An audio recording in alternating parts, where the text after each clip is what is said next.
completely wrong. And we've suddenly got a load of work to do out of nowhere because I think we're in quite a tough position. My wheel buzzed here. Oh, that's fine. Oh, okay, that was really bad. Really, really bad. Oh no! Just been mugged. Absolutely mugged. Yeah, the death of Yuki seemed pretty large scale yesterday. Right, damage is on heavy, so we just need to take it nice and easy. I think people are going to spin and do all sorts. Things going to That's the lag I didn't want. with the ad. Streaming. On your channel, it Oops, says someone's that gone you're flying. not live. What the fuck? Oh, you're right. Oi. Oh, that's loud.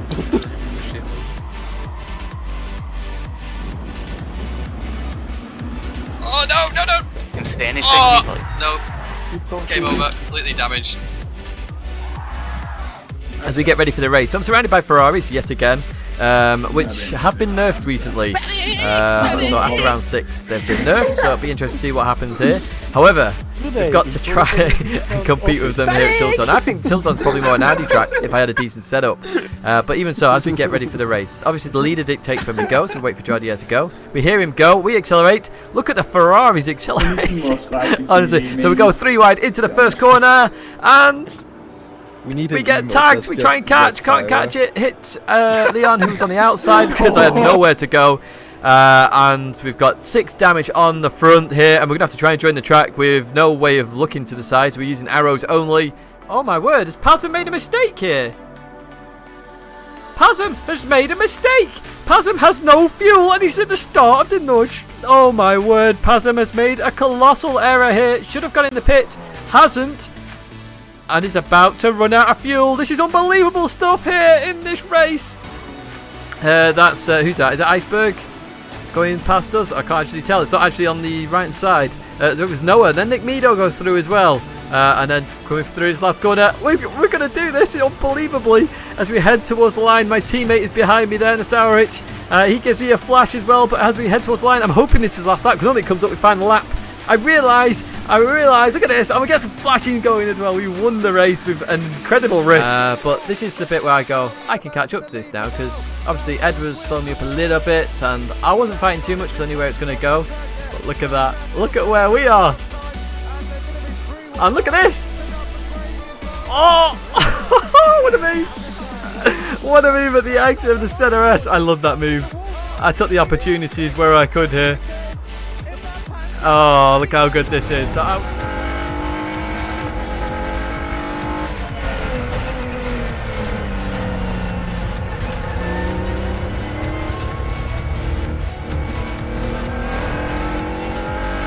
Nissan really pushing through that air really quick, much quicker than the RCZ, to be honest. You can see that gap really shrinking down.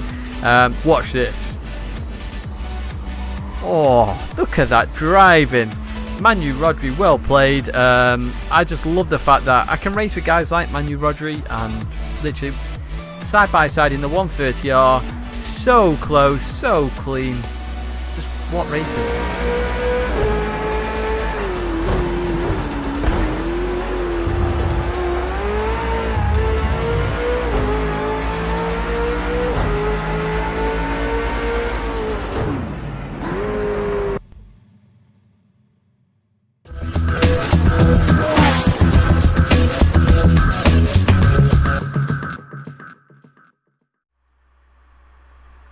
Hello everybody, welcome to the podcast. We are back, hooray! Hopefully the internet survives, although it's wanting to die already. Let me just go back to that. How is everybody? First of all, we're going to be talking about, well, you can see them chatting away there. Oh, we lost it, there we go, it's back. We are going to be talking about a few things. You will have seen that on the thumbnail. So we're going to be talking about the new patch, the new physics, and the FIA Championship. Oh, there you are. Woo! In the background, you can see the replay. You can see the chat is there as well. So if you want to get chatting, that is there for you as well. And now I'm going to unmute everybody because you can see who they are already. And then we'll just say hello and introduce everybody. So let me do that now. Let me know if you can't hear anybody. Yeah, let's kick off. There you go, everybody. You're unmuted. Now, let's start off at the top and then we'll work our way down. Although my internet started to pleb already, annoyingly. So hopefully it survives. We'll continue recording irrespective. But at the top is GT Alex. If you can just say hello, GT Alex, and see if everyone hears you. There you go. There's GT Alex. Jomas. Oh, apparently they can't hear you. Give me a sec. Yep. Right, there we go. We'll try again. Thank you, chat. Right, GT Alex, go again. Hey, hello chat. Can you hear them now, guys? This is a great start. We can't hear them. Thanks, Stewie. Quiet as a mouse. There we go. If you need me to raise them, let me know. Jomas, go. Si, hola. Woohoo! Khkenni, Hey everybody, can you hear me? Lewis, See you later. and Thomas. Oh god. Hello, fellow plebs.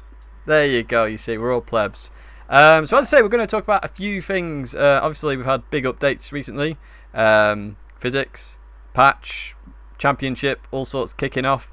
So I suppose first of all, let's Tidge fixing bugs faster than PD. Yes. Let's talk about patch 1.39 because that was a pretty interesting patch, I would say.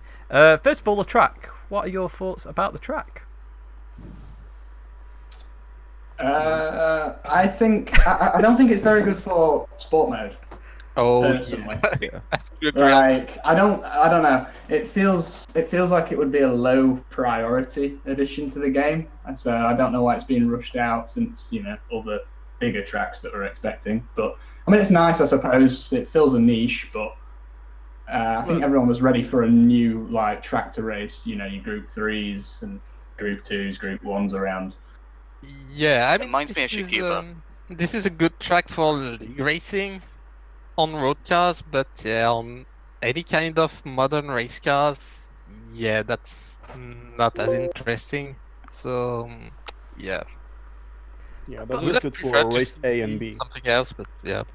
Yet today it's race C in Group 4, and race A is Yeah. Mini Coopers at Suzuka. like again, why? Never seen that one before. Why not use Goodwood for the Mini Coopers? But do you know what? I actually really like the update of the track because it's a track I have never raced on in my life in any game, irrespective of game. Like if I go on Assetto or mods or anything, it's not really there. So suddenly we Yeah, have a track it- we can race on. It's a good track in itself, but in the context of GT Sport, maybe that's not the best choice. I think the to reason why it release was it, bumped up rather in than priority, the reason why it was bumped up in priority is because it's an exclusive. I think that's why it's been pushed out fairly well. It came out of nowhere, really, didn't it? That's very true. Yeah, but you can't really race it anywhere else. So I assume they wanted it in the game to be able to say, "Hey, we've got Goodwood. Nobody else does." Well, apparently Group 4's fun there. I've not tried Group 4 myself, but Hanzo in chat says it's fun. Key's done 4 races back to back. I can imagine Group 4 being fun. I think that's Yeah, the limit, Group though, 4. isn't it? Yeah, Yeah, that's you the can't limit. go above that. Really. Actually, in Group 4s, I would run them on Sportsoft on this track. Really? That's you, Alex. That's I interesting. mean, I think that would suit the track better. To be fair, Those I cars- would agree on You that have too much because aero. that would make the cars more slidey, which is the Interesting. purpose of this track. I mean, it's used to race old cars which are very slidey, such as the E-Type or whatever. That's a track which is made for slidey cars, like oversteery cars. Yeah. Yeah, on not hard sports softs. That would make them a bit more slidey and maybe a bit more enjoyable. But I would definitely only race road cars on it, like True. small road cars. I agree with the oversteer part. I mean, if you watch any of the old school cars at Goodwood, they are full 4-wheel drifting, aren't they? I mean, let's be honest. They're going absolutely ham. Power oversteer is banned in this update. Oh, well, yeah. Oh, dear. Understeer, yes. Well, I suppose let's get on to the physics then. It's inevitable. It's probably going to be the biggest subject of them all. The physics and understeer galore. What are your thoughts? We'll start off, I suppose, GT Alex. What are your thoughts, first of all? We'll go down the list and then, yeah. Well, I think there's really one major problem with this physics update, and yeah, as everyone has been saying already, it's yeah, the corner exit or understeer you get on power with pretty much any car, basically. They all pretty much feel the same when you go out of a corner. The entry, I think it's pretty good, honestly. I think that's always been a problem in old GTs, that cars were a bit numb on entry, a bit too much stable on under braking. So I'm not too bothered by that, but yeah, it's really the corner exit that's messed up. Yeah, I'd agree with that. Ooh, my OBS is playing up again. I'd say we'll continue even if it messes up, but I agree with that a little bit. What about you guys? Well, it's pretty much like Alex, but yeah, some cars are more affected about it. I mean, I couldn't test all the cars, but I did test different cars, and yeah, the power oversteer doesn't exist anymore, which was the strength of some, and the entry is way better. Sometimes on the braking, even on race cars, it has some snap oversteer. I mean, that's how something I had sometimes, like on heavy brakes, such as the first corner of Le Mans, because it's in a corner, so Yeah. had some snap oversteer, which I never had before, but not on every cars. And the power understeer, yeah, it doesn't feel natural. It doesn't feel natural at all. Even more when it's like on race cars. I don't think it should be that way. But yeah, that's. I mean, I just made Group 3 cars, and that's not. I'm not convinced by it right now. It has too much flows. Interesting. Do you know what I like? I agree with part of that. I like the fact that the braking's a little bit more sketchy, but I think it's gone too sketchy. Yeah. Yeah, it's a bit overdone, but yeah. To me, I think they could hit a happy medium by toning down kind of between 1.38 and 1.39. Yeah. Would be a good compromise. Yeah. Everything pre-entry is better. Everything past the apex is worse, basically. Really? Yeah. Interesting. I think the little bit of I do like the bit of instability in braking. Again, I feel overrated, but the braking was so flat before. Yeah, it was. Yeah. Corner exit is even flatter than the corner entry ever was. Like, it's just, I don't know. It's almost like dull to drive. I think. Like, you can just plant your foot, you just straighten up your wheel, get fully rotated, stick your foot down. Nothing bad will happen to you unless you're in something that's got either really bad tyres or way too much power. And the other thing I was talking about just before we came on as well, this is not the time to have massive sweeping physics changes. And it sort of happened last year as well. We're just about to start like the manufacturer season. We're halfway through the nations season. And then all of a sudden they just flip a switch, change everything that we know. The game as itself is 18 months old. People have become accustomed to the old physics.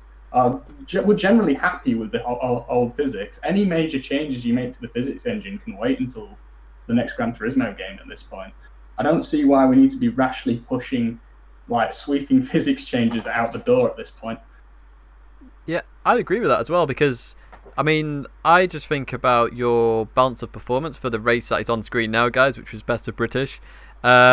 Literally, you spend however many hours, like it's in double figures hours, bouncing performance these cars, and then a big physics change comes in, and it basically ruins that. And then you think about how many other leagues are happening, and open lobbies and stuff, and people setting up stuff. I think of my car profiles they're completely useless at this moment, because it's completely different in physics changes.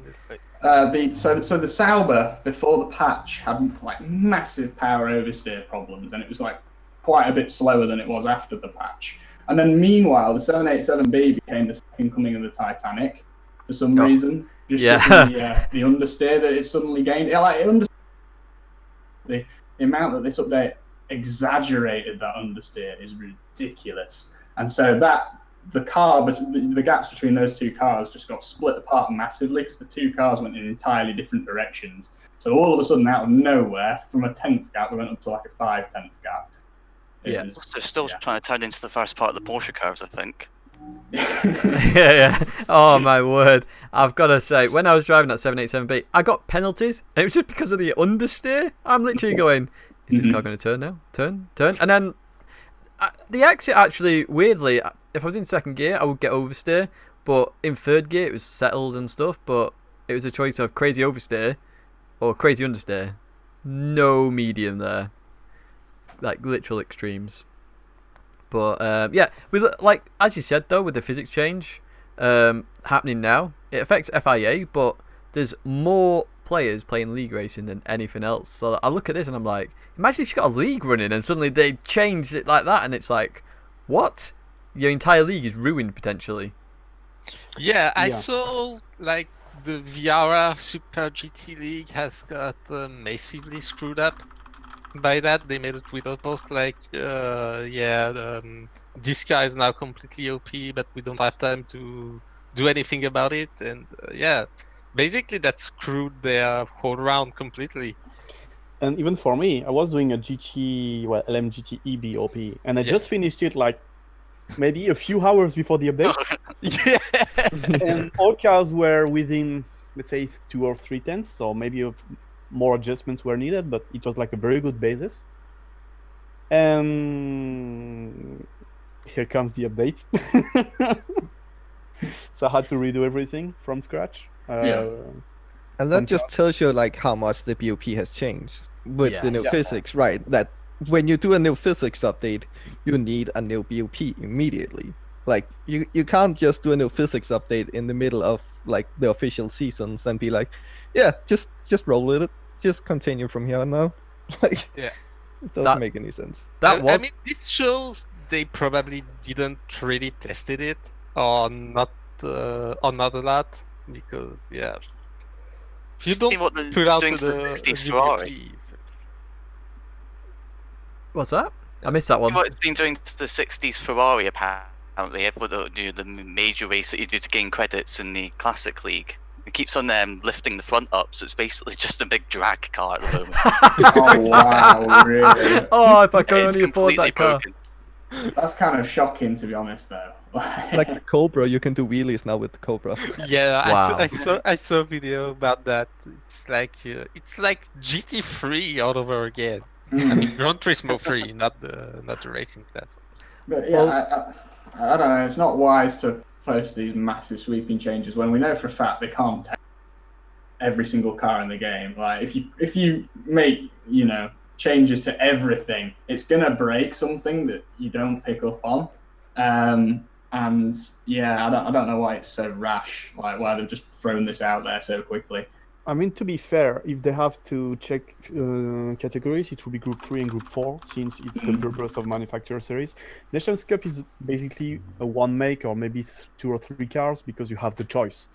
So it doesn't really matter. Like you just take the OP car and you try to be good with it. But in Manufacturer Series, since you're stuck with the 2 same cars for the whole season, it has to be balanced. Because if you take the wrong choice, you can just quit and come back next year. So we choose now, though. Yeah. I must admit, fair play for letting us re-choose manufacturers if people wanted to. We did have a couple of questions, by the way, about this. Let me just scroll back up. Why do you think they changed the physics? It's a good question from Chewy. And welcome Lightning, by the way. Lightning's just joined. Hey. Cookie boy. So the Cookie Monster is here. Somebody is probably going to disappear off the Discord list, but I'm not It's sure. you, so that's probably most convenient. People know when you're talking by your ugly mug. So I'm sorry for that. I'm just sorry for that. It just means somebody's spot there, but I don't care, man. I got my name on there, man. Yeah. But yeah, why do you think they did change the physics? No clue. Well, I can't. Yeah, boy. No, He was there last week. He was there. No, the problem is basically when I was basically flying over to Tokyo, I think at first they introduced the update, didn't they? Yeah. Yeah. Yeah. So basically, me and Nick, only knew that they wanted to introduce the new track there, which was kind of Goodwood, I believe. But then once we scroll down through the basically through the whole The patch notes. patch notes basically, it also stands they basically changed the behavior of some specific cars, which was All of very them. weird in our All case. the cars.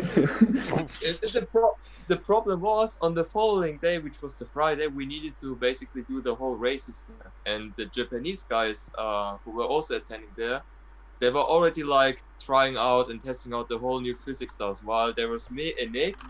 Well, Nick got his PS4 on Tokyo too, but unfortunately he didn't bring his PS4 with him. I mean. So basically, the two were kind of like, we need to kind of like improvise this without any experience at all. But yeah, it felt so weird sometimes. For example, I think who has mentioned that understeer thing with the 787B? Oh yeah.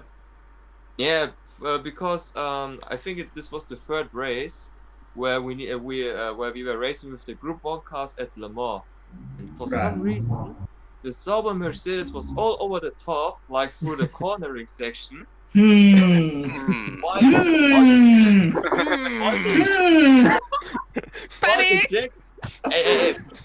Why the Jaguar was so fucking OP on the straight line, and then there was my car basically understeering so much throughout the handling section. I was like, bro, I can't follow you. So now it's basically like Mikhail's being in Best of British, because we've literally just experienced this exact same thing you're talking about last night. We were just talking about the same thing. They introduced this physics then to make you and Nick look bad and make the Japanese guys look good. Ooh. Didn't work though, because Nick still won. I mean, even with that, when you think of it, the road car Supra is nice to drive on the new physics. Is it? Maybe they, the Supra.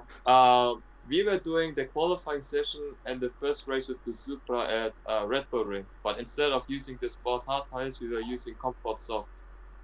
But even so, this car felt kind of like okay-ish to drive it. Like, for example, not really trying to oversteer through the corners. Like, you can still catch it, but I don't know, man. Like for the second race, it was Group B at which track was it? It's another track. Bois my favourite track in Gran Turismo Sport. Yeah, I love it. Turn 3, man. Oh. Yeah, like, okay, let's say the second race was Group B on a rally track. Like, I forgot his name, unfortunately. The third race about was 3 of them. I only know Fisherman, and that's it, basically. Colorado Springs. But yeah, the third race was Group 1 at Le Mans, and then the last race was Group 3 at Nürburgring, 24 hours. Of course it was.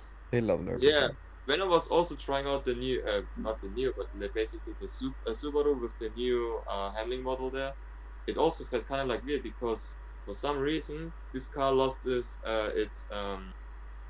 behavior of being so notchy throughout the low speed corners. Like, you can basically go flat out on the throttle, and this car is kind of like so stable on the acceleration. Like the M6. Nicolas Rubilar just said in the conversation that he can just floor the M6 and it will go. And I did try it. It goes. That was the tweakest point before. Yeah. Yeah. Then that was like one of the most twitchy FR cars in Group 3 before. So. Yeah, 100%. It seems like all the BOP I've had before have just been exaggerated. Everything pulled further apart almost. Like, because like the M6 was already good, the Supra was already good, and like the cars that were bad before seems to have just got worse. So yeah, I don't know. Going back to like, I think the original question that was asked was like, why have they changed the physics? Yep, I don't think anybody here can answer that because nobody asked for this. There's like many other things that are more in demand from the community right now, and this was not the solution. We want a BOP update, like a major BOP update, and we've not had one for 4 months. So the only thing we did ask was some twitchy cars, such as some MR cars, to be more controllable. Yes. And that would have just needed some adjustment on the setup. Yeah. And went on the hard way to make new physics. If it's for that, and I don't know, but if it's for that, it's just going complicated for a simple thing. Yeah, exactly. Yeah, I agree with that. I suppose this leads us on to our next point, actually, because just on your question, Apex, I'm just going back a little while. Most people found it straight away the difference in terms of the cars, but Outlaw asked which manufacturer you think has been helped and which one do you think has been hurt the most with the physics and racing format changes. BMW, just to not answer Toyota's the obvious one first. Yeah. I think BMW have gained more advantage than Toyota did. But Toyota's I'd gained say an advantage as well.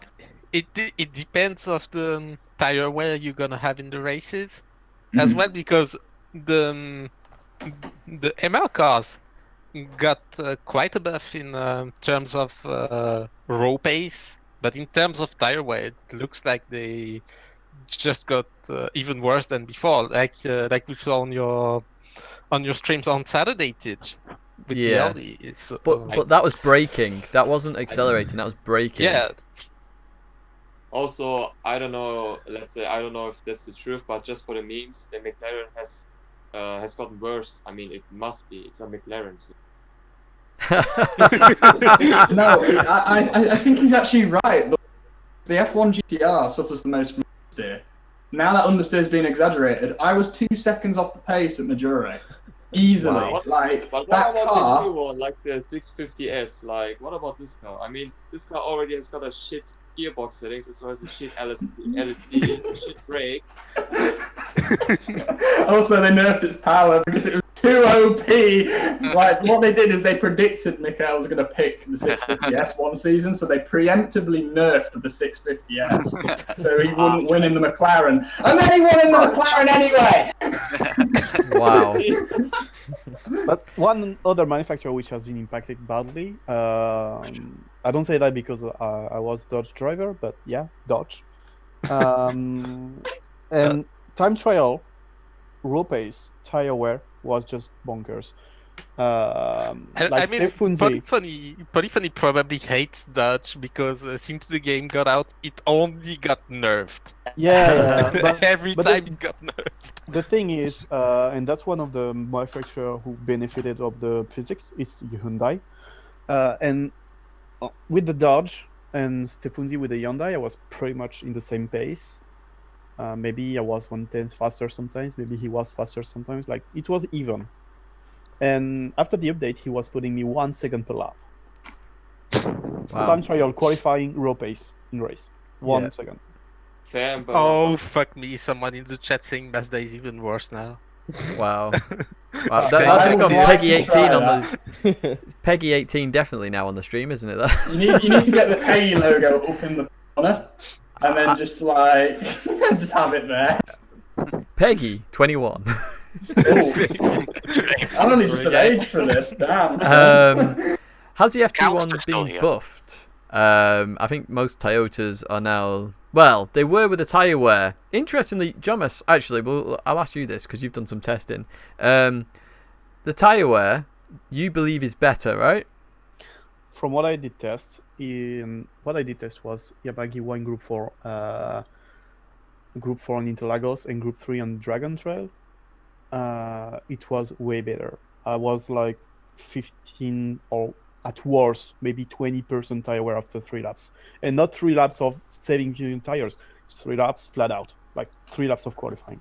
Wow. I think if you drive like, well, sort of badly, like you slide around a lot, though, the tires will go faster, which means some cars are prone to more tire wear now.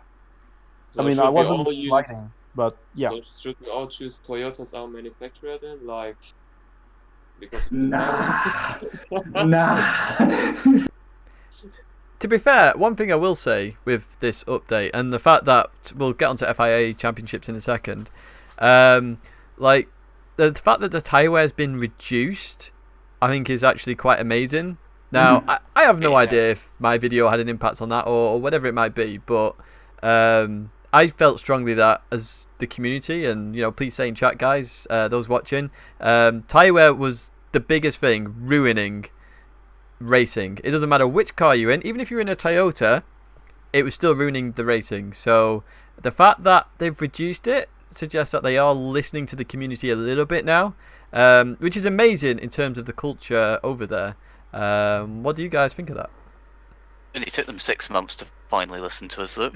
Oh, true. I think it was just a general outcry of the community as a whole. Like everybody, like all the pro drivers I know have been complaining about the tyre wear for months now. So, like, surely at some point they had to cave in and listen. The participation numbers finally triggered it. I'd agree with that, you know. Because the participation rate just dropped, like, yeah, it did. As much as tyres were going down on a per lap basis, to be honest with you. Like, literally.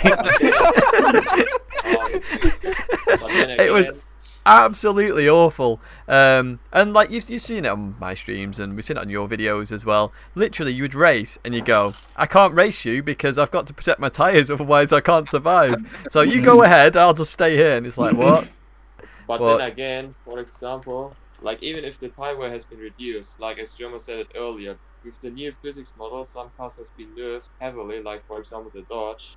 So there's still like the big power, the big performance difference between those cars. So I don't know, man. Like they really needed to adjust the BOP system instead of introducing a whole new physics model. Yeah, like completely. Like if they only let's say reduce the tyre wear multiplier as well as introducing a new BOP update, then it would have been perfect in my opinion. Oh, yeah. Because the kind of like the BOP system is already good enough, like almost good, because some cars still needs kind of like a buff, for example the Dodge or some other shit cars and some of the other Peggy cars, 18. Like, man. But no, I do agree with that, and Kenny mentioned it before. So, do you think there's going to be a bounce of performance patch before Saturday? Because I personally believe there's going to be. I don't think so. I honestly don't think so, because last year we had a similar situation and the BOP update came like midway through a random season. Mm-hmm. I think it'll be in the intermission between. Don't we have an intermission where we have like 2 weeks off? Yeah. I think it'll be then. Who expected that physics update in the first place? True. We really don't know what to expect from them at that point. This came out of nowhere how they introduced the global manufacturers cup ranking. Like no one knew. Nobody, not even us. Nobody expected that. No Getting one. Spa tomorrow, lads. Confirmed. Progetto Chinese, sorry if I'm pronouncing your name wrong, has said if the cars had their tyre wear more balanced, would we like the higher tyre wear races? Personally, I'd say no. What about you guys? No. No, definitely no. It just contradicts racing. Just a killer. Yeah, I don't get why every race has to be an endurance race. Why can we not just have sprint races? Exactly, and that's sort of my opinion as well. Like, if I think back to my best or favourite days of GT Sport, and I get there's meant to be strategy in this game, so I don't mind there being a pit stop, but my favourite days were when there was no tyre wear, no fuel, and I was racing flat out, and I was on the very limit every single lap to survive. That was like the most exciting part of it, because yes, Lightning's ahead of me, but if I pushed out 0.1, maybe I catch up to him, or maybe I spin off and bin it. 0.1. I think you always need an element of tyre wear and fuel consumption, just because it's something else. So it adds another layer, right? But just because you have tyre and fuel consumption doesn't mean you need to force a pit stop. So you can do a 9-lap race, whatever, and you can have tyre wear and fuel on, and you can make it not enough where people need to pit, and that's perfectly reasonable. You know, dealing with the changing conditions of the car lap by lap, I think adds to the skill cap of the game.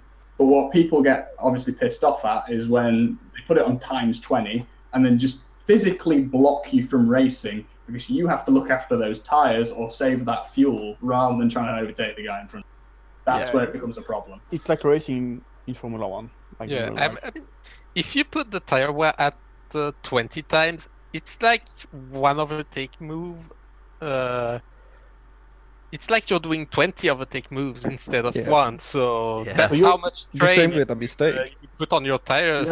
You spin, you're dead. Yeah. one mistake, and that's 25 mistakes. Yep. Yeah. Yeah, Have you seen your spin on majority? I was looking at your tires. Yeah, exactly. My tyres just disintegrated the minute it happened. I was just like, that's why I gave up, because I was like, well, what's the point now? I either come in the pits again and be 500 miles behind everyone, or I could quit this and actually go and have some fun with a Wreckfest. So I was like, okay, yeah, Wreckfest for me. And plus, I'd done the race in my life previous anyway. I mean, you look at that first race I did at Maggiore, I saved my tyres like a madman. I was high gears, I was being so careful. And yeah, I was just unbelievable. So the fact that I then tried something crazy and I was just like, yeah, this is boring. Right, let's go do something fun. So yeah, that's lower tyre wear to me is the way to go personally. And I think you're right. I think it should just be low tyre wear, lowish fuel, but make sure there is a pit stop in there and happy days. Now, someone did mention in chat actually, what about using 2 tyre compounds? What are your thoughts on that? I think if it okay, here's where I draw the line on line. If it's going to improve the quality of the racing in the race, go for it. If it doesn't need it, don't do it. I think that's it, really. I don't think you need to force 2 tyre compounds in say like your average Group 3 race at a track that's good for overtaking, say like Dragon Trail, right? You don't need to have 2 compounds to try and get people to pass each other, because that track, encourages overtaking as it is. You're going to get good battles when everyone's on the same compound. Now, say if you've got something that's heavily influenced by dirty air, where people are really going to struggle to get overtakes, or maybe you're on a track like, I don't know, Brands Hatch, where overtaking is a lot more difficult. Then introducing that second tyre compound to help improve the racing makes sense, I think. To make the races longer as well, because the strategy element actually becomes balanced on the longer races. When it's too short, it's almost impossible to get 2 different strategies to balance. Yep. I think the race system because we still need to do, or basically have to do the other cup too, in order not to miss those.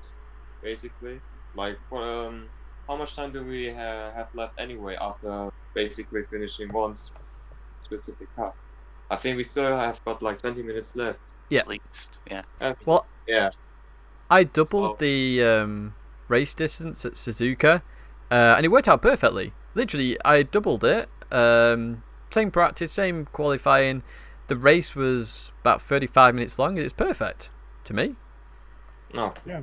It was like the top 24 before. It was about 30-35 minutes. And that's just cool. Yeah, those races were awesome. Yes, Those were the days, man. Old top 24s, Pepe hands. Well, this is a good point to actually go on to the FIA Championships, I guess. So, top 16 versus top 24 superstars. Let's talk about that first. Which one does everyone prefer? Chat, you put what you prefer as well. There's no debate. There's no debate here. There really isn't. More cars on track, more exciting. Can I be savage? Can you repeat the question again? We're not having a Vettel moment in the F1 conference where he speaks a question for 4 hours. I was serious, back in 19. Yeah. Chat's getting it right. Chat is getting it right.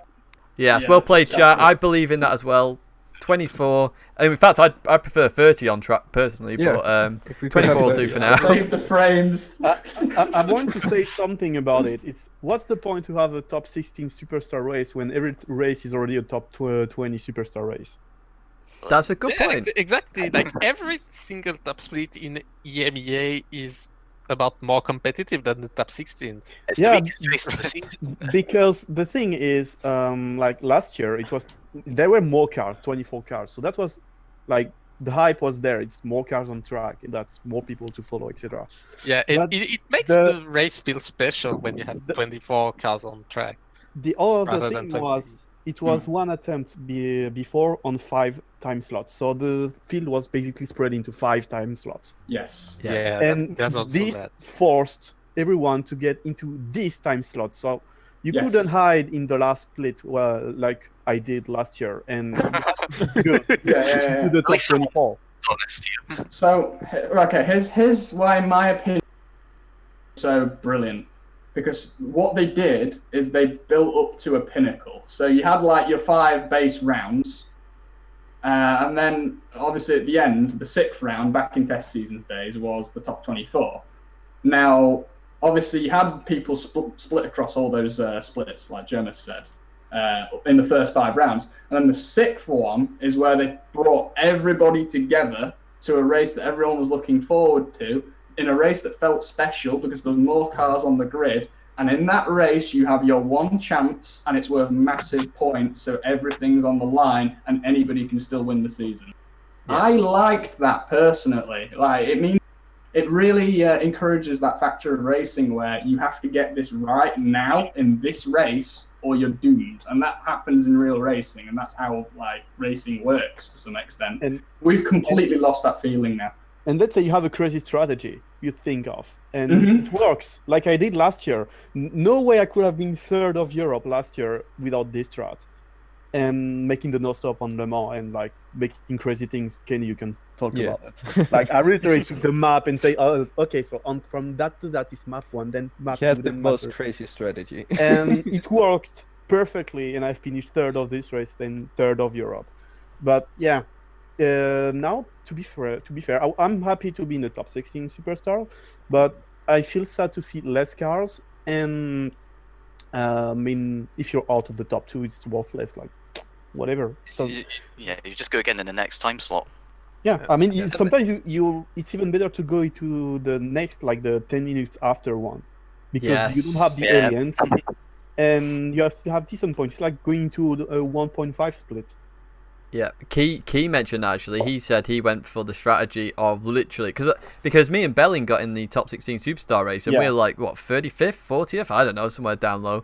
And literally, Key was like, "Oh yeah, I went for the strategic one here. I went for the 10 pass one," and he got 2.3, 2.4k points, and it's like, okay, if I could have got into that race, maybe I would have done a lot better than joining this top 16 Superstar race. Yeah.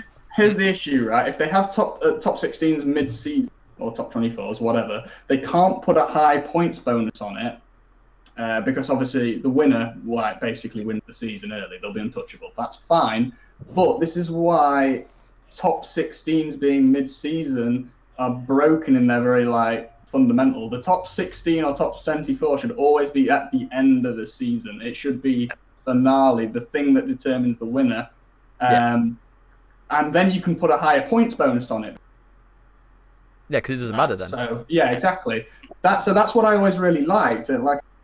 Building up to a pinnacle, and then you have this big race, and then obviously, ideally, you broadcast it. You've got several guys who can still win the championship. Obviously, you don't make it as ridiculous of a points bonus as it used to be in test season days. It used to be 2,000 base points plus 3 times. That's a little much. You can do 1,000 base points and 2 times, and then have it be fine. Say if you have a championship where 5 rounds count, right? That's reasonable. So then you've got this big race that you have to nail, and it puts that pressure on. You usually have to get it right on the first try, and it gives everyone an awesome race to watch. I don't know why they're not doing that. At the same time, if you do that, the BOP also needs to be a lot closer. Well, you pick a track where the cars are balanced. Yeah. Last year, it's Lagos every time. Last year they put it on. You can use stuff like Suzuka. Yeah. Sorry to interrupt you guys, but I just wanted to leave the chat. Just wanted to say hi quickly. So. Quickly. Cheers, Lightning. But. Hi. But. Don't forget to eat your cookies before the race. You're getting Jaffa cakes at Nürburgring, just so you know. Really? Yes. I'm filming, guys. For those that don't know, I'm off to Nürburgring. I'm doing a video transfer of these Jaffa cakes to Lightning. He didn't accept my cookies last time in Madrid. Jaffa cakes, Nürburgring. It's happening. Hey, I wasn't hungry at that time, man. I'm sorry. Hey, whoa. Georgina had some. Georgina loved them, so yeah. Okay. I see. Okay, then I'm looking forward to it. Okay. Excellent. Okay, see you guys. Cheers for joining, Lightning. See you later. Yeah. See ya. So just carrying on then with the FIA Championships and the points a little bit. I personally agree. I think they should be at the end of the season, the top races. And we talk about one shot. I mean, personally, I believe in the one shot. I mean, what about you guys? What about chat? Chat, one shot or many shots? What are your thoughts? I hate the multiple shots. I No need think. for it. Okay, There's no need here's the thing, right? Remember when we had that that used to trigger all the time before races? Like, there used to be a time just before they introduced multiple attempts where 2 people would get kicked out every race, give or take. Yeah. Then the second they introduced multiple attempts, in that same patch, in that very same patch, they fixed that bug. So nobody's actually getting disconnected anymore. That's So why drop scores multiple exist as well. attempts suddenly became pointless. Nobody disconnects from lobbies anymore, so you don't need disconnection protection, and there's no real reason to have multiple attempts other than that. So, Especially when 3/4 of the rounds are basically pointless anyway. Yeah, that's very true. And I think that's the thing for me is that as only a third of them count, I mean, there doesn't seem to be a point for the multi-shot. Yes, you get disconnected from one race. There's still, say it's 10 races, there's still 9 other races to race, and only 3 of those scores count anyway, so what does it matter about this one race? Well, I can understand the frustration if you're really well prepared for a round, you know you're going to be strong on that particular combo, and then you get disconnected. I can understand this is frustrating, Yes. but you don't need to have full multiple attempts every time. You can just make people have 1 or 2 jokers per season to account for potential disconnections or someone trying to murder you, and you use them whenever you want. But when you've used them, you don't have any more chances. I mean, if you want to do some retries to get more points, fair enough. But then if you get a disconnect later on, you get screwed.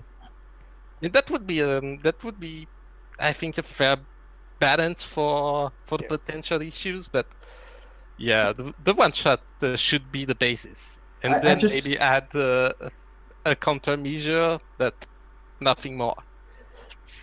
Yeah, I just saw a comment where someone's saying that the problem with one shot is, I mean, but that's kind of racing to a certain extent. Like, Sebastian Vettel when he spins doesn't go, no man, I'll run.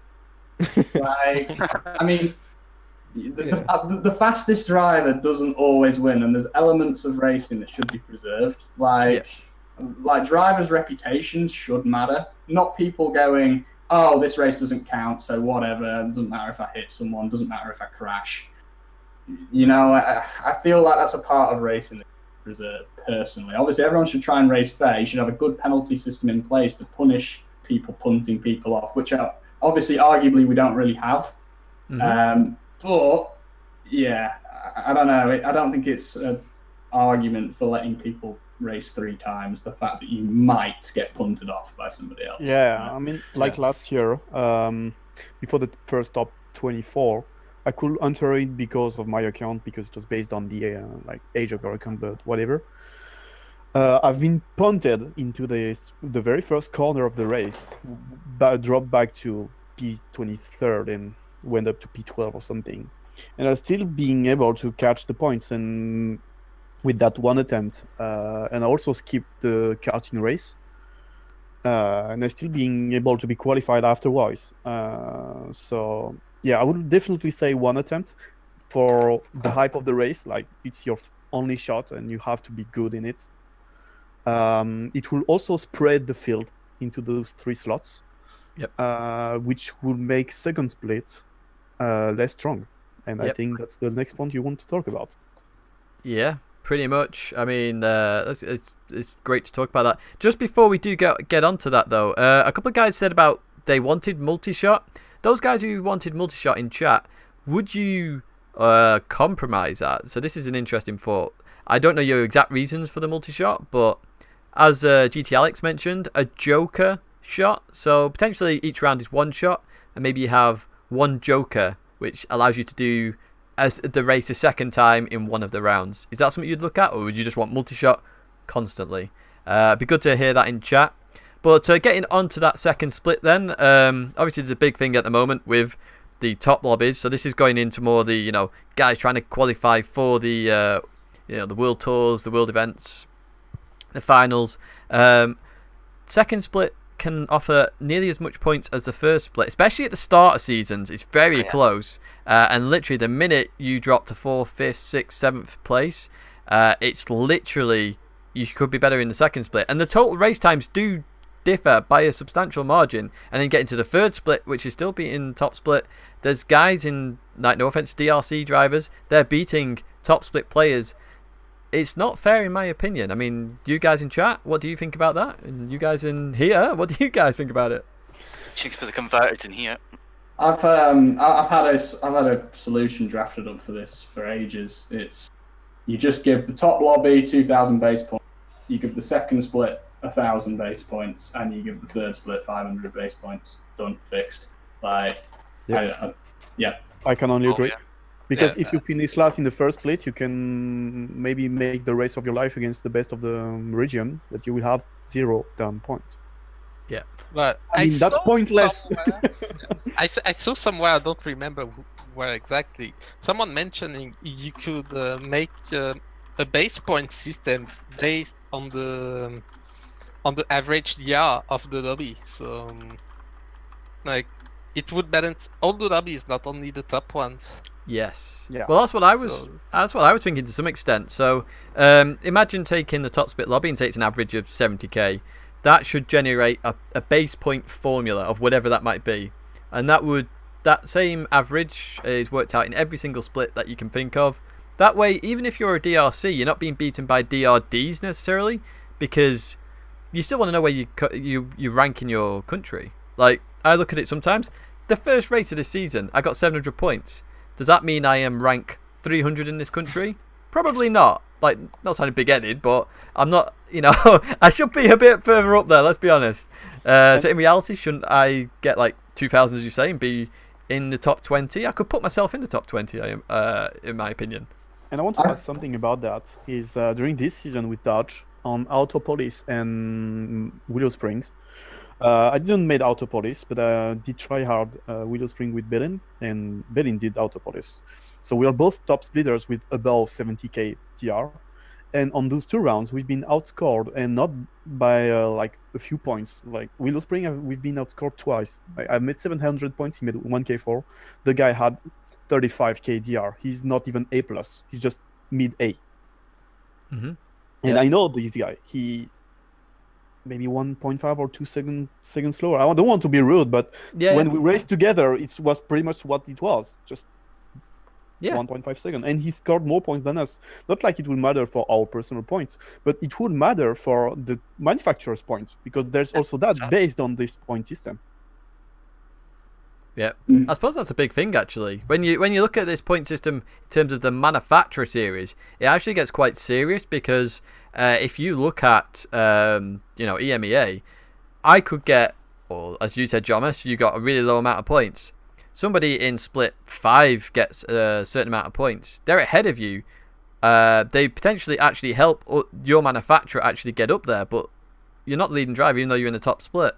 So then manufacturer popularity comes into it. So some of the lower split lobbies that pick maybe the easier cars to drive suddenly are really helping some of the other manufacturers, while you're there racing for your life and not actually contributing anything to it. Yeah. Seems a bit nuts to me. And I think overall that point issue in the FIS completely kills the whole purpose of DR in the whole sport mode. Yes. Because you're not you don't have any incentive to do your best anymore. Even if you let's say you're not doing the best of your race, you're mid-pack. Well, now you don't care anymore of trying to snatch a couple positions, to get a bit more DR, or to limit the loss. You just don't care. You say whatever, and you go on to the next lot. And if you drop one split, it's not a big deal. It shouldn't be like that. You should always try to push until the very end of your race. Yeah. Try to have the best result you can. No matter if it's a 15th position, you should always try to get that spot. Yeah, I 100% agree. Like, when you find a way to make mid-pack positions worth fighting for again, like, because right now, you drop down to 12th and you're like, oh, cool, I give up. I'm not going to get points worth getting. So you don't care anymore. You don't push for 11th. You don't see 11th place in front of you and go, I need 11th. You just go, That sucks. I'll run the next one. Yeah. RG Yeah, How many just people give drop up. out the last race? Of it every night, like the last lobby, like 5 or 6 people drop out. Yeah. At the back. Yeah, 100%. RG makes a good point. Could they fix this with just removing the DR limit? Maybe. Oh. At first. Yeah, I Okay. think it'd be like that, to be honest. I think 50-50. it'll be weird. Because it's hard to tell without actually doing it. It's been you don't know how the point system's going to calculate beyond 75k, because obviously we've never seen it before. We don't know if that's even implemented, so we don't know if it would be exponential or... I've got the formula about how it computes it. I don't know if it's the case, but it's something which works pretty much so far. It's so your GR gives points to the lobby, and basically you have to divide your GR number per 480, and you've got the points you give to the lobby. Right. I don't think it's completely linear. I think there's a factor, but yeah, there's still that factor we can't control. Like, I don't know what it is, but that's something which is pretty much what I could have seen. Yeah, I mean, it's still, even if you take a linear formula, it still makes something kind of close. Somehow. I mean, that's the purpose of the model. It's not the reality, it's a simplified thing. Otherwise, it won't be a model. But yeah, and uncapping the DR, I think at first it will improve the thing. Yeah. Overall, like the first split will have more points, but at the second hand, the second splitter will also catch up at some point. Yes. And that also would also give some players way more points, if I can say that, than other. Let's say Lightning, he goes up to 100k. If he's in the lobby, he will give way more point than every other guy who were at maybe 80k or 85. So that means if he's in the lobby and he will give more points, he wins, he goes away, the other lobby won't have enough points to even match his points. Yeah. No, and I can kind of agree with that. Because I personally don't mind the DR limit. I just think they need to sort out the averages of the points. Oh, you see me spin on the live stream. Rip. I personally, I just want there to be an average base points, and then as Apocalypse said, I think it was Apocalypse, only be 100 or 200 points difference between the bottom and the top, because that way then I'm fighting to get in that top split lobby. And then I'm fighting for positions because the championship's going to be really close. So I go, right, okay, I need an extra 20 points here. I need to overtake that guy in front of me as best as I can. Yeah, I like championship structures that encourage consistency, because consistency should be what racing's about. And right now it's just throw everything into a quali lap. If you down, you just sort of mentally give up. And then you just go, whatever, you know. And it shouldn't be like that. It should be, I'm in 8th, but I can make the best of it. Maybe if I get to 6th, you know, it's still more points, and you should be battling for 6th. Right now, you get 6th, and you get like 2,100, and you're like, oh. You know, when 5 rounds count out of 20, that does nothing for you.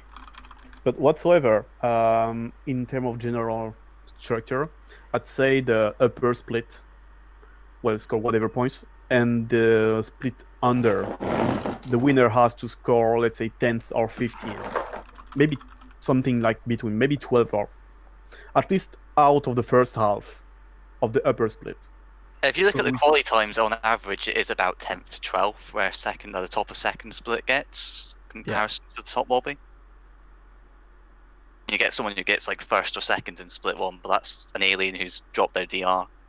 Yeah, that's the thing. You can't really compare the quality times between split 1, 2, or even 3 now, because so many people have taken their DRs that, you have people who should be in top split, who qualify in those splits. So, like, let's just point this out. It's not against the driver. It's just like it happened. For the top 16, I was the first to reserve. And I always, I've met maybe every slot, almost every slot in top split. And the guy who was 16th on the list was the guy who was mostly in third split, maybe sometimes in second split. And he was in front of me in points. Yeah. That shouldn't happen. that shouldn't happen at all. I suppose this is an interesting point, actually, and I suppose this leads on to my final point, or the final thing we probably should discuss today, because we could go on for years and years and years, and the fact that what you mentioned there is good, right? Because you're losing out, and you shouldn't be losing out.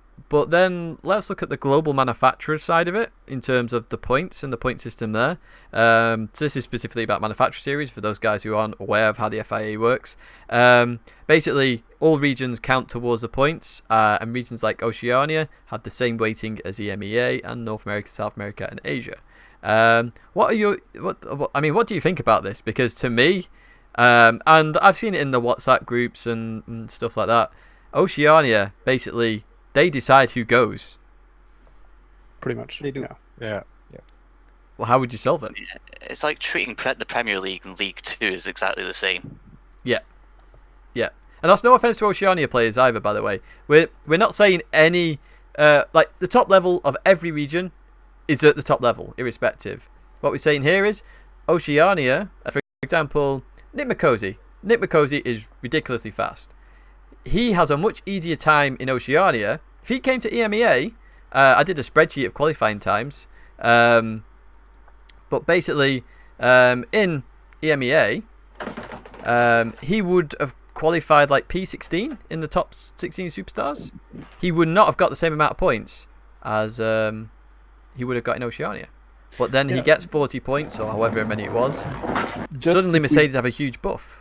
If we base that on the quality time for top 16, he made for 57.4, and 57.4 was mid-pack in EMEA.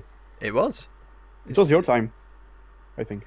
Yeah. Well, that was Mint GTR. I think Mikosi was 57.6. Oh, maybe. I only remember the pole in Oceania. Yeah. But the pole in Oceania was harder 57.4. And then P2 was 57.6, which was, that's like a 12th or 13th. Now, Nick Mikosi can get the P1 time. I've no doubt about that. But this is about that one-shot thing in the top 16, and suddenly he gets 40 points, because I think he won that race. Whereas I don't see, whether it's Lightning, Nick Mikosi, whoever the hell it is, P16 going to P1 in the top 16 superstars, I don't see it. But suddenly that weighting is very, very significant. As Manu Rodri says, actually, even to get top 10 nations in Europe is crazy. So we're looking at this from a perspective of top Oceania drivers, say the 0.1% top drivers. You probably could get 1% of Europe in there, potentially. Maybe 1% of Asia, I'm not sure. Exactly. So suddenly they've got 10 players in Oceania and 40 players in EMEA. It's much harder to qualify in EMEA than it is in Oceania. So and it also has the Regions Cup to a manufacturer series, which is a fact I don't like, because Nations Cup is like you don't have pretty much you can have the choice, but it's very limited due to your nationalities. Yes. But in manufacturer, you have the choice of you want to represent this car because you like it, or it's OP, or you maybe have a chance. Like I did with Jaguar last year. No one took Jaguar instead of except Outlaw. But every top one was qualified if the manufacturer was in top 16. But now you also add the region factor, and that is a parameter you already have pretty much in Nations Cup. So it's pretty much double Regions Cup in the end, where you just choose a nationality more than which is a manufacturer in the end. But yeah, it's a weird mix, because you can have and make your best season ever and just being as good as you could, and your manufacturer gets qualified, but you're not because your region isn't qualified. Yeah, if we look at the current, last season, the preseason we just had, we have Tutu who beat EMEA, which EMEA has more than twice the amount of players that every other region combined. And he got first in EMEA, and he was really, really close to not qualifying because other regions had more points than him. That's the thing that makes me my mind blow, literally. Sutsu has done insane this season, and for him to only just qualify, it's like, what? Really? Yeah. It's insane. It should be. I don't like how your own your own region's rankings don't count anymore. So like you can win the EMEA Manufacturer Series and not qualify. Kage. Kage is the best example. And that's like basically when you go into your top 16 race, you're racing people in your region, but your result in your region doesn't really matter. You know, you're already in the top 16, so you're basically already good to like that race on its own, because we count every round, 20 rounds upcoming. Like that one top 16 race is not going to sway anything into who's qualifying, if that makes sense. Yep, that's true. So yeah, it's just so bizarre. Like you're racing people on track, they've grinded the last 8 races before the top 16, and you're already beat, and that top 16 is not going to bring it back. And like it's scored 5 out of 20 for individuals, but manufacturers 20 out of 20. That doesn't really make sense. Like it should be consistent one way or the other. I don't know, dude. Yeah. Well, I suppose the interesting thing here, Graf, you've mentioned it. You know, not all the best nations can go to the Olympics. You're right. But if we look at the Nations Cup is weighted in a certain way that 12 EMEA drivers go. What is it? 2 or 3 Oceania? I don't actually know. I'm not competing in nations. But they're weighted in certain ways that 4 in Asia go. Whatever it might be. So why is manufacturer not weighted? Surely it should be weighted the exact same. And a deadly silence. I'm assuming that's everyone agreeing. Yeah, but the manufacturer system is broken. So yeah, I mean, when you have a region which has less players than a single country from another region, you have a big issue in the first place. The biggest reason is they have 5 regions and they only invite 3 people. Yes, that is true. Personally, I'd want the regions to go back together in some way. I'm not exactly sure why they split them up, other than like quote unquote like connection issues. I know why Oceania got split. That's the only one I know because I asked. Because I knew about it well before it happened as well. So Oceania got split because in New Zealand, the first race was 1 a.m. or 2 a.m. in the morning. Something like that. Yeah, okay. So that's the reason why Oceania got split. I don't know why. Well, Central South America was wasn't it? You need to make other regions consistent with the size of Oceania then. Surely that would benefit. Why don't we have like 10 mini regions? I need 10 regions in EU. And then you can have like the top few from each of these mini regions go through the finals instead of having this awful weighting of Europe, where Europe is considered. Surely if we split Europe into 3 parts, that would make more sense, maybe? This reminds me, like, in the rule set for FIA this season, it does say that there might be national finals, but we have not heard anything about it other than, like, if a national final happens, then they can qualify or something, but we have not heard, like, anything else about it. I mean, they can just say, oh, there's the national final, like every update. Something I would do personally for the manufacturer series would be to have some kind of manufacturer finals. I mean, a final for each manufacturer. Like, you only race guys from the same manufacturers as you at the end of the season, and that decides who in that manufacturer goes to the live events. But that might be a bit complex to. Yeah. Yeah, I don't. Now, so... Yeah. What time do you do that race? Go wrong with that. Yeah. It's a novel idea, but you'd struggle executing. Yeah, the only other way is unless they made a live event for each manufacturer, but then that would be a lot. That would be an awful lot. I think the problem there, though, is that, as I say, you can't organise a race that fits everyone's time, and then the only other alternative is time trial, and a lot of people don't like time trialing, so yeah. I don't know. Just having a penalty on stream, naughty boy. Yeah, I got a few. I was getting a bit bored at this point of the race. As everyone's probably seen, I was on my own for most of it, and I was in a vacuum the entire race. I was like, and I was literally bored of the understeer, so I was just trying to push a little bit harder, and then I didn't change my tyres. Apparently you meant to change your tyres in this one. Who knew? Yeah, it was a little bit quicker. They were very close strategies, but I think the tyre change 3 seconds faster by the finish line. Not in the 787B. It was miles. Oh, okay. So Makes even sense. taking out my crash in that race, Calster caught up 8 seconds in about 6 laps. So Wow. All right. Yeah. Okay. yeah, it was a big. I think that was again just a issue with the fact that it's probably scrubbing its tyres. Yeah, I do think it was that. The Sauber had the worst tyre wear by far. It's bizarre. Yep. We'll just see if chat have any more questions. Otherwise, we are probably going to bring this to a close. It's been an interesting one, personally. Yeah, not too bad. Nice to hear about the physics and stuff. For anyone, by the way, watching this, this is going to be monthly from now on. I did say that in the past, and then 5 months later, here's number 2. But hey, what do you know? Stuff happens. So yes, we are going to do this monthly. Different topics, different subjects. Same thing. That I don't even know what I'm talking about anymore.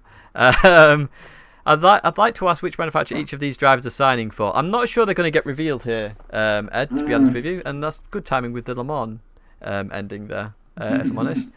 But any other questions? Tidge, what IGTL race are you entering? I have no idea. All of them. Yeah, I'll try and enter all of them. Iron Man. Okay, so we did touch this a bit earlier, Hubie. With balance of performance, we do think needs redoing, just because of new physics. Damage. Oh, first of all, I missed the question there. If PD doesn't change anything and the racing stays bad, will anyone move on? Yeah, that's a good question, actually. We'll look at that and then we'll look at damage. So, if the racing stays bad, obviously we know the tyre wear multipliers change, so potentially we've got better racing coming. Are you going to stay racing on Gran Turismo? Are you going to move to a different game, or are you just going to do league racing? What are your plans? I'm already looking to move elsewhere, to be honest. Like, wow. Yeah, like I'm kind of. I mean, I'm going to give this season a chance because they've listened to the tyre wear, and you've got to commend that. Although what they've also done is they've also shortened all the race lengths, which is kind of there. But yeah, I'm willing to give this a shot, see if the fun racing's back, and then yeah, if I don't like it, I'll be looking to move on to another game. I think. Wow. It's just been too much. Like we've put up with this for so long now, and it's things. If things were moving in the right direction at like an adequate rate, I would think like that. But the fact that we've dealt with these, qualifying problems and being in the wrong region problems and all this for all this time, tyre wear only just got fixed after being a problem for 6 months. It's just getting tedious. Yes. To be honest with you. No, I agree with that. Anyone else? Yeah, I mean, I already quit FIA earlier this season because I had close to 0 chance of qualifying for anything, in my opinion. And for Nations, we had to do a lot of races, and I didn't want to waste all summer doing Nations Cup. And then we get to manufacturers, and it turns out you have to do every race in manufacturers too. Oh yeah, no, that was and horrible. I was just like, yeah, okay, I'm just gonna quit now because I don't want to waste all summer being angry at the game, being stressed out that I have to do this all the time, and I'm not the top of the top. So if I have to actually do well in these races, I have to practice a lot. I have to practice 2-3 days in a row in order to be on pace with the top guys. Yeah, basically. So it's a lot of to time for me to take out. Yeah. With the tie change, I don't know. I might try out the next season. I don't know yet. But yeah. As for me, there's maybe a lot more parameters. Well, nations for me, just if there's a national final, okay. But otherwise, it's already screwed because if I want to beat the French guys, I will have to beat or be at the same pace or points as Lightning or Fiveros. Yeah. To be fair, Jomas, you can get up there, but it's like me, it takes work, doesn't it? And 10 hours. It's not even possible because now the points are not like the splits. It's to K9. They have almost 3 K1s. How can you compete? Because exactly. That's as well. So we didn't mention that, but now the top splits aren't as worth at the beginning of the season because it decreases. That's normal. But that means if you enter now, you don't have any chances to beat. If your country is already on top, it's dead. I love the idea of a 40-round season in theory, but the fact that so little rounds count the fact that the point system is as broken as it is not fit for purpose for a 40-round season. It's not. At all. Also, something else. Or with Khkenni, we're organizing a GTL, as you know now, and we would like also to make that. For fuck's sake! Part of the team as well. Peggy, 18. And I would like to make that grow, and if we can have some quote-unquote payback about it, because it's a lot of time. But another thing which hasn't been mentioned, and which could be maybe a subject for another podcast, is visibility of teams / sponsors. That will make a lot easier for a lot of drivers. Like, let's say just Lightning, for example, to take someone else from us. He could get, let's say, some more maybe gifts or even some money about his sponsor in Team Redline, because he got visibility, and the only visibility you have right now is just the top 16, and that's the only purpose of it right now, just to show your sponsor if you're lucky enough to get on screen.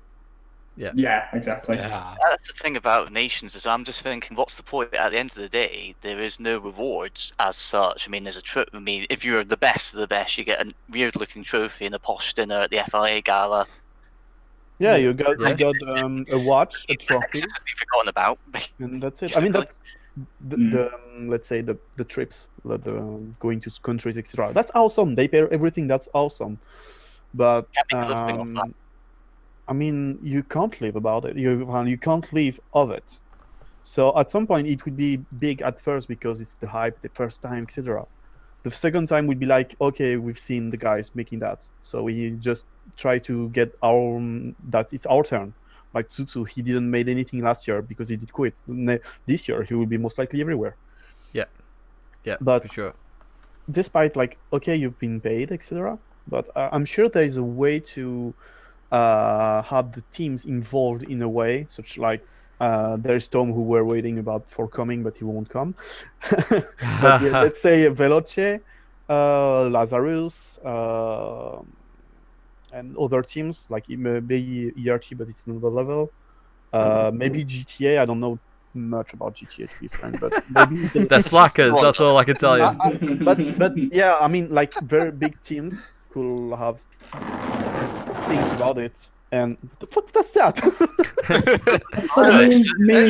My chair. It's like a challenge. Every time I move. Listen. Every time I move. Right. Yeah. Oh, if your mic didn't cut out every 2 seconds, we can hear. Yeah. No, that's the noise gate on the mic. I think you're right, Jomas, to be fair, though. Like, I think teams need a bigger part, for sure. Championship. The thing is, with teams, if you can make it interesting for the teams, if they have something to gain from being there, maybe then you could put up some registration fees for the teams like they do in other esports, and then you can organize bigger events or more events, because they don't cost you as much to organize, because you have teams directly involved into that.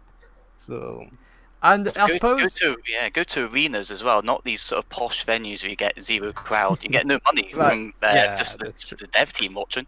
Me, Jomas, Khkenni, I think we're the only 3 in here that went to Madrid. We can tell you right now, the Madrid stadium was insane. It was amazing. Like, I've never experienced anything racing related like that in my life. Like, when you were racing, so in the final day, I had headsets on, noise cancelling headset.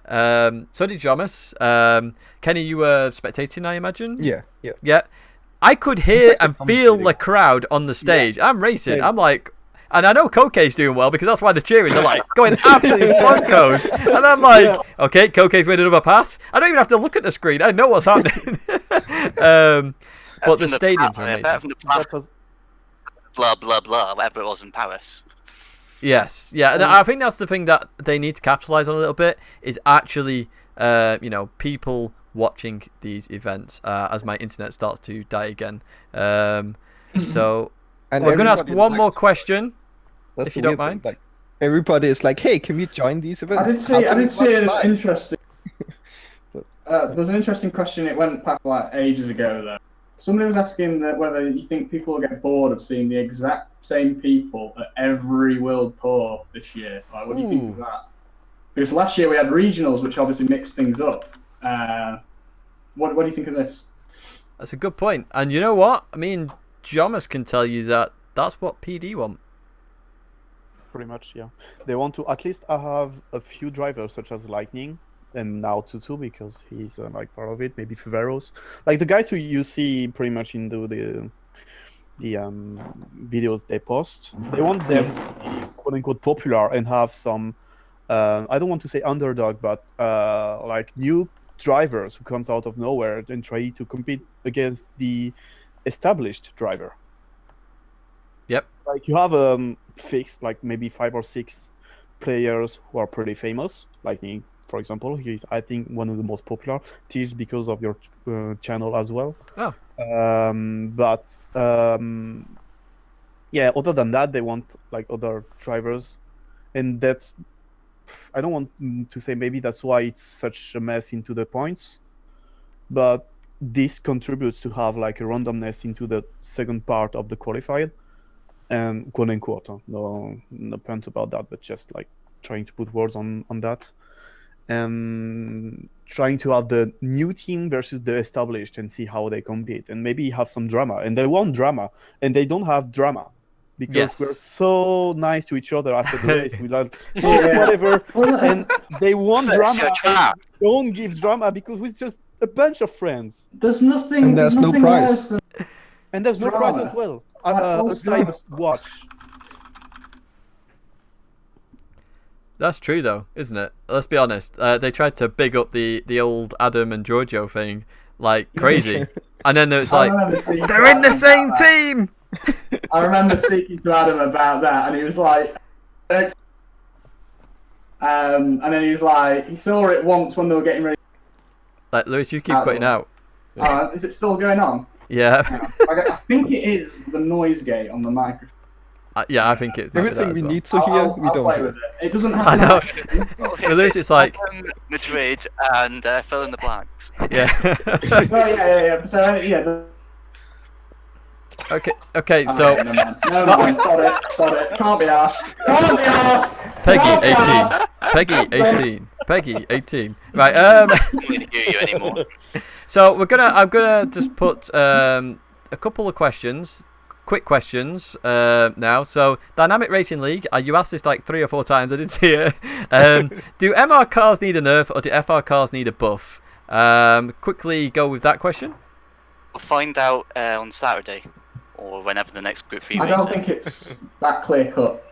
I agree. I don't think it's that clear. It depends on the car. Like you have to adjust each car. Yeah. No, I agree with that. And then where's the question gone? I've lost the question. There we go. Rip to me. Okay, looks like we are not asking that question. Sorry if I've missed that question, guys. I think that's going to be it then from this podcast. Damage, wasn't there? Damage. That was the question. Thank you. I'm glad you remembered. Would you want heavy damage in the FIAs? No. I had that for one season and it was a disaster.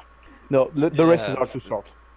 Yes, and that's the thing I had. I did 2 races, I think, on that season. I didn't do many, and in both races, my race was over by the end of turn 1, and none of them were my fault. So the one I really remember was Derek diving down the inside, like full on at Maggiore turn 1. Hit somebody else, who then hit me. I went straight off, and then there was more damage afterwards, and it was like, okay, my race is over. If you first out of turn 1, you're probably guaranteed to win by at least 10 seconds. That's what happened to that Maggiore race, in that exact same race. I was the only one basically with no damage. Yeah. Yeah, Also, exactly. I think the damage model is not polished enough in GT Sport for heavy damage, really. I mean, in other games, it works, I don't think GT Sport is the right game for that. See, I think it's too much of a. This sounds a bit weird. It sounds like I'm insulting it. It's too much of a casual game. There's a lot of young players, people who just want to play.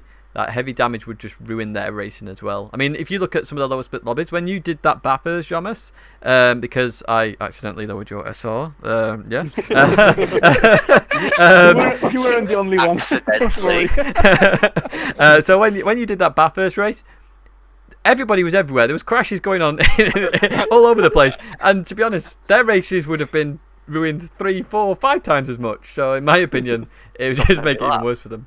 It's like the track limits. We've been told that the championship limits are imposed because of the casual players. They don't like it. Yes, exactly. So, and I even talked with Khkenni and Translator Sound about the heavy damage, because it's pretty much during Madrid where heavy damage was a thing in FIA. Yes. And we were talking that players are not ready and that the format wasn't it has to be at least more than an hour race if you want heavy damages. And Yes. maybe because it already compromised the race. You Aren't need these the to same catch up. casual players who go onto every hot lap and then look at all the white lines in minute detail and complain when everyone goes over them? Yes. Championship track limits, but they don't like it when it's quite lenient either. Yeah, I like the casual limits a little bit. I mean, there's some weird. Don't get me started on the soft track limits. They need whoever designed those track limits at the soft. Please look at the soft, look at the curbs, and look at real life and just go a little bit easier. But yeah. It's had like 4 different iterations. Yeah. They've redesigned soft track limits so many times and they've never got it right. First Also, when it came out, there were so- no limits. And I mean, if you remove the weird things like Le Mans or the Red Bull Ring, even the regular track limits are not that lenient. They just allow the curves up as a part of the track, which is not too bad, because if you look at real life racing, I mean, some series they eat those curves. They Yes. eat them. Yeah, they Like, do. If you look at touring cars, they basically ride the track like rally cars. They put 2 wheels in the grass and everything, and for it's not a big deal in the end, as long as the limits are clear and everyone they're consistent basically through every tracks, and That's the thing I that's want. the most important part. And about last South, I remember last year in the top 24, which was the top 23 in the end because someone disconnected. Yeah. Only one guy didn't have a penalty over 8 laps. Yeah. Oh, that was pretty mad actually. Alright, well I suppose in the end we're going to leave that there then, if I'm honest. It's been a pretty good one. Do you have any shout outs, guys? We'll start off with GT Alex saying bye and all sorts, and I'll work down the list on my side and then I'll bid you farewell, so go GT Alex. Well, thank you, Tidge, for hosting this podcast with all of us. It's always interesting to discuss those things, and I think it's great to have that on your channel, as it reaches out most of the community, and maybe let's hope someone from Polyphony listens to that podcast and pays attention. Jomas? Well, a pleasure. I have nothing much more to say after Alex because he had a pretty good paper already ready. So, be ready for IGTL in the end of the month, and that's all I have to say. Oh, yeah. Fair play. Oh, yes. Fair play. Make sure you tune into IGTL, guys. It's an unbelievable race series. Khkenni? Yeah, just what those guys said. Remember IGTL. Thanks to Tidgney for this, and I also want to say the GT community is awesome. Like, we are some of the friendliest guys around for any racing community that I've seen. Yeah, Oh, I yeah, can that's agree right. with that. How about yourself, Lewis? Can I ban Calster? Can you find Calster? You take the words out of my mouth. We'll let Calster live for today. Also, thanks for helping me fix my microphone. Also, you guys should watch Best of British if you haven't already. Alright, peace. Another good race series. And LZR Thomas? Screw you, Tidge, for wasting 90 minutes of my evening. I'll just be different. Absolutely not a problem. Absolutely not a problem. I hope to do this more. Just for you. Jomas, removed. Well, I'm gonna mute you guys. I'm gonna mute you guys now. But yes, thank you to Jomas, Khkenni, GT Alex, LZR Lewis, LZR Thomas, and also Lightning as well, who joined in earlier on. As I say, this is going to be monthly from now on, so expect to see one at the start of July, start of August, as we go forward. I hope you've enjoyed this. As always, you've had a bit of a Le Mans race, you've had Brands Hatch, and now the minis in the background. Thanks for discussing it on the live chat as well, guys. It's been absolutely amazing. But yeah, it's going to be it for me for now. And I hope to see you on the next one. Have a good week, and again, thank you to the guys for actually joining in on the stream and the topics. But yes, have a good week, and we'll see you again very soon.